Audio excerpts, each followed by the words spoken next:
অপরূপা নারী যার অঙ্গে শোভা শাড়ি। একজন বাঙালি কন্যা, সে শাড়িতেই সবচেয়ে বেশি সুন্দর। কত শতাব্দী ঐতিহ্য ধরে রেখেছে এই শাড়ি। অল্প সাজেও একটা পারফেক্ট শাড়ি একজন মেয়েকে সুন্দরী নারীতে রূপান্তরিত করে, আর এই শাড়িতে ভালোবাসার মুহূর্ত তৈরি হয়। আর বাঙালি কন্যা মানে টুকটুকে লাল পাড়ে সাদা শাড়ি, আর তার সাথে অবশ্যই থাকবে গহনা। তপাস ক্রিয়েশন থেকে আমি তপা। আজকের ব্লগে তোমাদের সকলকে জানাই অনেক অনেক শুভেচ্ছা। সবার প্রথমে আমি এখানে একটা টুকটুকে লাল পাড় সাদা শাড়ি শেয়ার করছি তোমাদের সাথে। ভীষণ কম রেঞ্জে একটা সুতির খাদি কটনের ওপর রয়েছে এই শাড়িটা। এই শাড়িটা কিন্তু দুর্গাপুজোতে বা যে কোনো পুজোতে কিন্তু পরার জন্য একদম পারফেক্ট শাড়ি।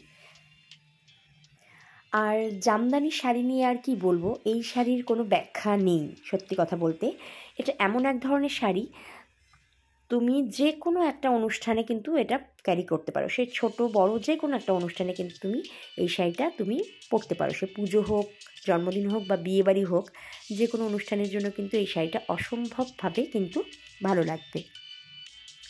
আর জামদানি শাড়ি এরকম একটা শাড়ি আর কি, যে কোনো রঙই কিন্তু তোমাকে খুবই ফুটে উঠবে তোমার ওপর। তো এই শাড়িটা কিন্তু আমি পারচেস করেছি একটা ফেসবুক পেজ থেকে, লিঙ্ক ডেসক্রিপশন বক্সে পেয়ে যাবে। নেক্সট রয়েছে একটা টিস্যুর ওপরের শাড়ি।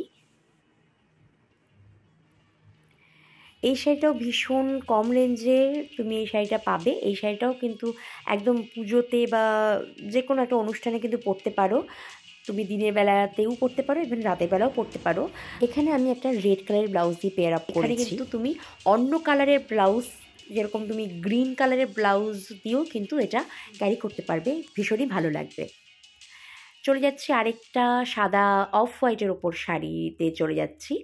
এটা ভীষণ কম রেঞ্জে ট্র্যাডিশনাল একটা শাড়ি। এটার দাম শুনে সত্যি চমকে যাবে, বিশ্বাসযোগ্য নয় এই শাড়িটার দাম। তো ডেসক্রিপশন বক্সে দাম পেয়ে যাবে, কোড পেয়ে যাবে।